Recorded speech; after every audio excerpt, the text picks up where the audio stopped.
Hi guys, it's Angel. Welcome back to the channel, and I've got a very exciting one for you today. As you've seen from the thumbnail already, this is Milviz's brand new Cessna 310R. This was sent to me by Milviz just ahead of their main release, which will be on the 4th, and you'll be able to get hold of it then. In fact, they'll be doing a huge live stream giveaway, so go tune in to their channel. You can find the information on their Facebook for that, but they'll be doing a giveaway of 310 copies, so go check them out on that. Now, like I said, I was sent this copy for review purposes, so just to clarify. Now, this is a gorgeous plane in real life, and this has got an extensive manual and extensive feature list, so I had to fly it already to make sure I didn't screw this up. Just a heads up there. Now, this aircraft obviously comes with a whole bunch of liveries, including this cracker, which I love, with the fox on the tail from the Milviz artwork. I love this one myself, personally. Now, the 310 has a pair of IO 520 MB engines, which are fuel injected. Has a maximum speed of 207 knots and a cruise of about 188, and a rate of climb of up to 1,600 feet per minute. One engine climb at 370. Now, this aircraft has a, typical field landing distance of about 2,900 feet, and a balanced field length of about 1,700 feet. Now, its normal range is about 350 nautical miles, 725 nautical miles max range, and the VFR ranges are higher than that. Those numbers change, of course, depending on tip tank configuration and how your fuel is loaded. Now, less stats and numbers. I do not know the price on this, and also, this is not technically the finished product. This is a release candidate, and there is already talk there's going to be a patch just coming a week after the release as well to fix any initial issues that do crop up. So Milviz are keeping their eyes on that one. Now, obviously Milviz did some changes since the PC6, so this will follow the same sort of practice with that. Let's take a look at the aircraft, shall we? Now, we're inside to start, and don't be afraid by some of those things. In fact, you know what? We'll start inside this time, because there is an important thing I need to show you, which is the tablet. You click on the post here, and I'm a little bit low down. There we go. So, let me click on all these various things, and you can already see things happening, right? Let's chuck a bunch of people in the plane, and some baggage, which do affect my weight, by the way. Yeah, that's affecting the weight. We'll pay attention to that in a minute. Now, of course, here we have the Garmin G5s in there. We can turn those off and use regular instruments. We can choose radio navigation with the regular instrument setup of Ben King radios. We can have the 530 and the 430 in there. We can have the TDS GTN 750 XIs. We can have the PMS 50 GTN 750 model, which includes the free and paid versions. The smaller version does exist in real life, so that is not unrealistic. And, of course, more importantly, what we're actually looking at here is services. So we can wash and dirty the aircraft, which is really cool. So as you use it, it will persist in state. It can get dirty. Look at that pig. Ugh, it's a barn find. We'll have a look outside in a second. Fuel, rate of change. You can set it to more dynamic, less dynamic, fuel. So options here we talk about. Initial state. Default, it'll be the same every time. And user registration assigns it to this particular aircraft. There's all this information in the manual. Rental means every time you load into this aircraft, it'll be slightly different. Different switches might be left on. Different switches might be off, based on if someone random used it before you. If it's owned, they'll be left where you left them. Now, this is the cool part here. We have the ability to do inspections. Things will run out. Things will wear out. Things will be used up. You can inspect it, you can overhaul it, you can tweak things. So, for example, the vacuum pump. Let's work on that. Make sure those are good to go. The mags are a little bit low. We'll just tweak all those. Make sure they've been serviced recently. Defective items replaced. There we go. Now we go back to options. And we've got failures here. So realism can be set to engine realism, which we'll turn on for this one. Systems realism, wear and tear. Why not? Let's turn it all on. Let's see how much of a mess I make of this. Failures, we can set. I will not set them for this. I can fail enough on my own.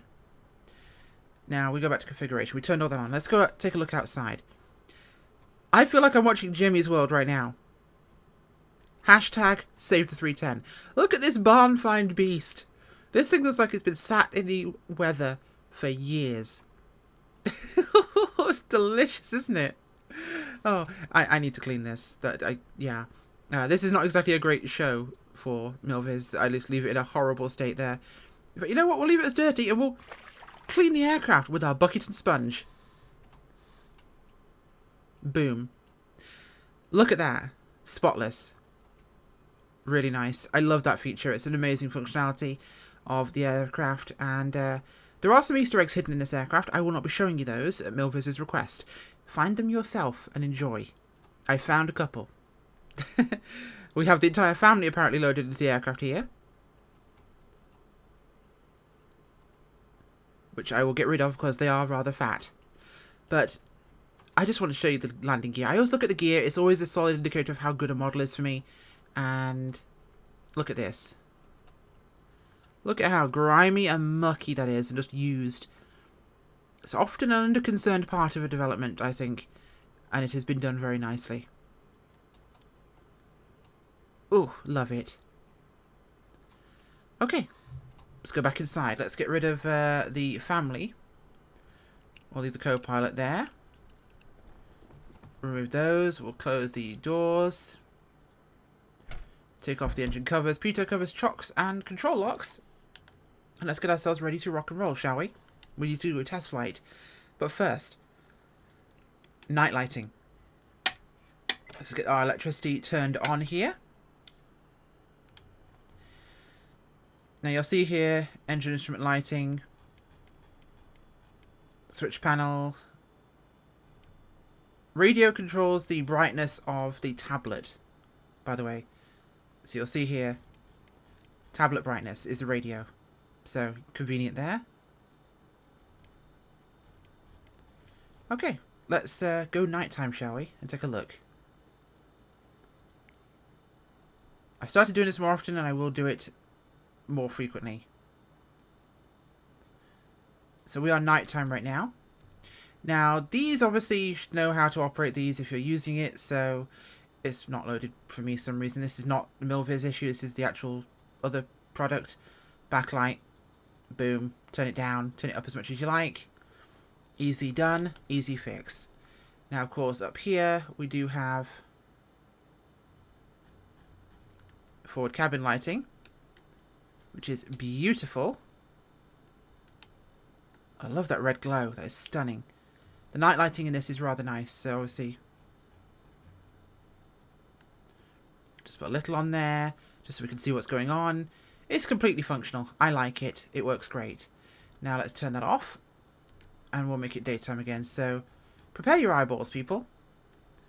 Daylight cometh, and I want to go home. Boom. Okay, obviously we've got our shades, which work great. We have a storm window, which does affect the sound. I checked. Door. Locked. Latched. Open. I wonder what that is. Close the door. And latch the door. Lock the door even.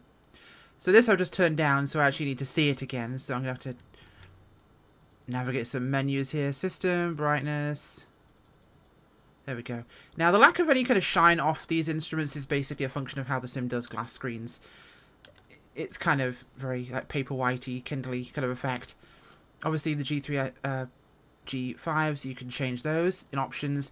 And I've just nearly spent 10 more minutes playing with the interior. There is so much to do in this plane. Boom. You want to use digital? You can use digital. I'm going to use the regular. Enough of this. Let's get this plane ready to roll, shall we? We have to select our fuel tanks here, which are occasionally tricky to reach. We are on left and right main tanks. We have a fire extinguisher. That's our control lock, by the way. Alright, let's pull this out a little bit. Okay, batteries are on. Magnetos to on. This, of course, is compliant with the system I use of the honeycomb, so it won't affect it, because we're going to leave this to off for our start. We'll go to prime left. Let me just check. All systems are good. Crack throttle. Parking brake is applied.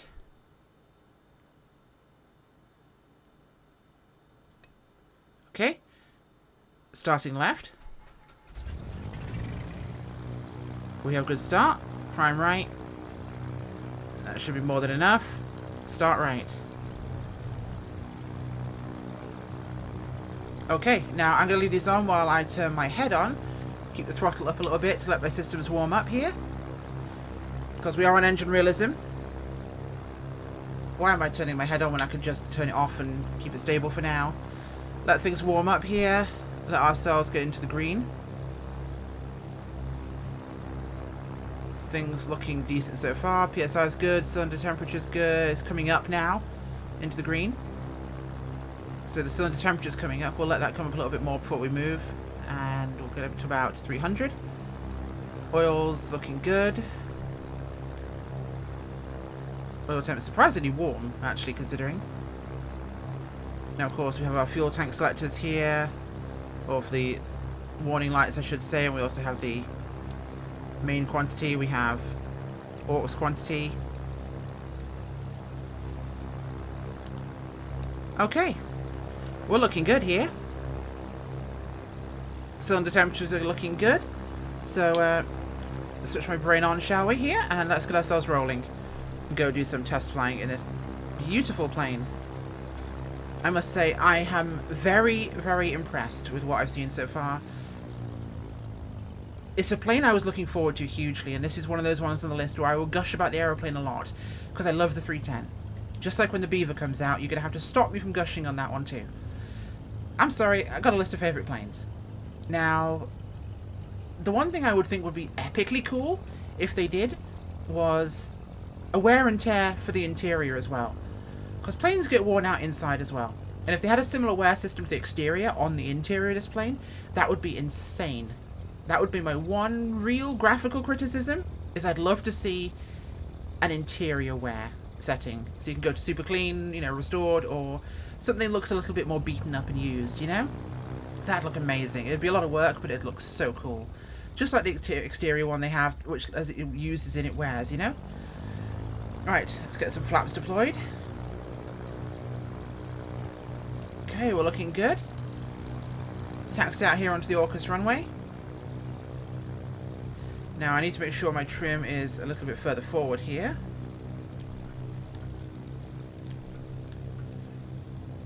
And we're going to get rolling.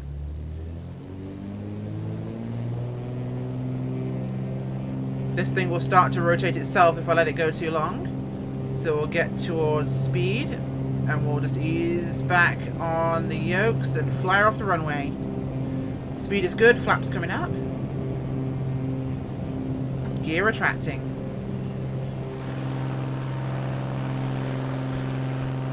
Slightly delayed between each side, which is rather nice. And this is still wide open, by the way.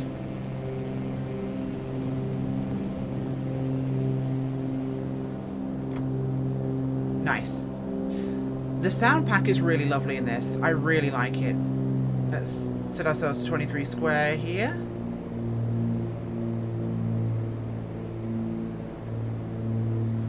That will do nicely. This thing really does have a nice vibe to it. It really is a good-looking aeroplane with nice functionality. And from what I've seen so far, they've done a really good job of it.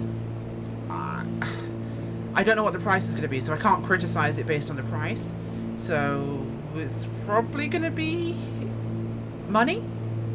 Yes, I don't think they're accepting bottle caps or human bones, and I'm pretty sure it will not be exchangeable for cats, for example. Pretty positive it will cost money. How much, I don't know. I'm sorry, I can't tell you that. But as it stands, I would pay anything for this. Like, I really, really like this. In a world of more high-fidelity simulations coming out, and this is, I would say, on the par with the A2A aircraft, the AccuSim aircraft of the day. It's not got every feature they had, but this is probably one of the closest we're going to get for a minute. This is up there with the Just Flight arrows in terms of realism and the 247. The functionality, the failures, the ownership, the persistence of state, the maintenance functionalities, that's really nice. Really, really nice. I like it a lot. Like I said, I'm going to gush over this plane because it's something I enjoy. Aesthetically, I really like the look of it, and if you're trying to decide between this and the 414, I think the 414 is a bit more...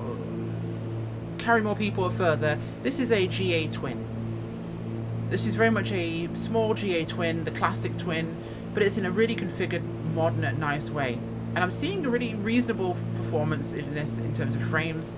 It's not too bad at all. By the way, interesting thing, if you do have failures turned on, you can actually get them on the DMA readout, as in the manual as well, so go check that one out. But this will be coming out on the 4th, Wednesday, and you'll be able to get it then. So let me just slow the speed down here, drop the gear, we're going to turn for base, and get ourselves set up for the runway here at Orcas. Keep myself coordinated. You're going to hear a lot of wind noise here, just like with the Porter when you get the flaps down or the gear down at speed. It'll sound a lot quieter when it's all cleaned up. Flaps notch 1. And turning for a long final here. So I'm going to keep the speed up on this turn. I went way further out than I normally do. I'm talking too much, that's my problem. And I've overextended, so I'll have to kind of tweak it back in. Now the 310 has a real life tendency to really want to go drop its nose when you power off. Look at this thing sink. It's like, does not like it. So we'll put the power back on here, we'll keep our nose up as we bring ourselves back onto the centerline. And I'll go to flaps 2. Roll it onto the center here. I just love that visceral sound that the Porter had as well. The real differential. You can hear the wind note change as the aircraft's shape changes in the wind, which is a real thing. Get my trim set properly here. Okay. Now the 310, you kind of fly it onto the runway. You don't land it like a lot of planes.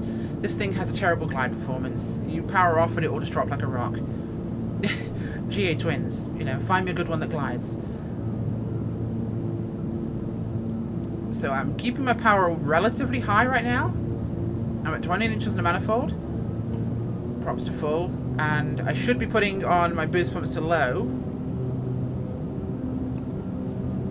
Should have had them on for land takeoff as well, but low is here. The engines have built-in fuel pumps that you shouldn't be using when you have engine realism on. You shouldn't be using the pumps for takeoff. It will flood them most likely. The engine's built-in ones are there. For takeoff and landing, it helps with vapor issues to have them on low.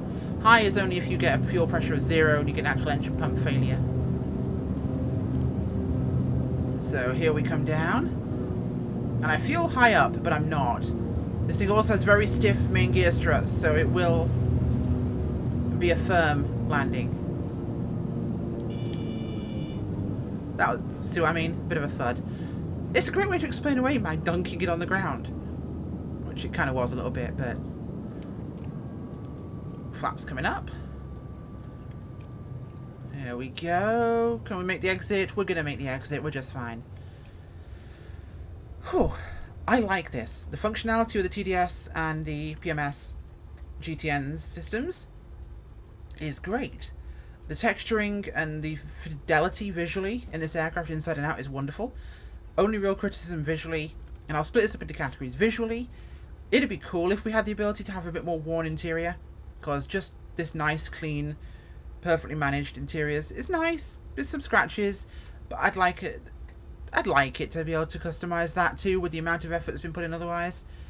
That's my only gripe I can think of, and that's something I would think is cool, not necessarily something that is missing. I just think it will be the final icing on the cake.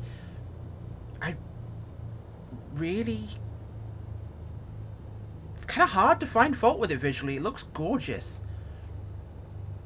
That's not me gushing. I'm going to be really honest here. I can't find a major visual issue with it, other than maybe I don't like all the black space there in the middle of the panel with just those instruments on there. It'd be cool if we had a double the PMS 50 option, because the TDS, you've got 2 of them. It'd be cool if they moved the autopilot and ADF down below. That'd be nice, but it's not necessary, you know? That's more of a configuration thing. Flight dynamics, it feels very much alive and real and like an actual aircraft, which is nice. It really feels unique. It doesn't feel like a carbon cutout of every other plane in the sim. Now, cut the engines there. Why did I pull those back at the start? We'll let this thing cool down. But flight dynamics are very good. Behaviour on the ground is reasonable and realistic, plausible. Night lighting looks decent. The system's depth and functionality is huge. The manual is a big read. Read it, it's worth it. I think they've done the 310 a lot of justice here, and this is showing what this new sim can actually do, and I'm excited. Again, without knowing the price, I can't comment on if it's good value for money. I want to make that clear. I can't. I don't know. And you'll find out on Wednesday when it releases, but I think, considering we just had an MD-80 for 90 euros, and we've got a 50, 60 pound BAE 143, and we're about to get a £100+ most likely 737. Yeah, I'm pretty sure if it costs as much as the Porter, which was in the 50 mark, this will be worth it, in my eyes. As a GA simmer, a GA pilot, if this is about 50, yeah, that'd be worth it. But this is speculation on my part. Like I said, this is not a final version. This is a release candidate. There's still some tweaking to be done, and there's going to be a patch week 1 for any found up issues. Their approach to this time has been different, and I really like the more open approach from Milviz this time around. And I think this is a really nice product. Even just the individualities in the livery. This is a tiny little thing here, but look at the weathering on the baggage hatches there, where hands have been on the paintwork compared to anywhere else. And this is it in clean configuration. This is just this livery, but you've also got wear and tear and dust and streaking. Just those fine little things, because no aircraft's ever clean. Not once they leave the hangar. They get stuff all over them. They leak. They ooze. Oil gets everywhere. No aeroplane is ever clean. Also, I love that tail art. This is why I'll fly this livery always. This looks badass. I love it. Okay, enough gushing. I like it. You probably will too. Aeroplane go burr. Thanks for watching, guys. Please subscribe to the channel, like the video. It helps me out a huge amount, helps more people see it. YouTube shilling complete. Thank you, and good night. Bye.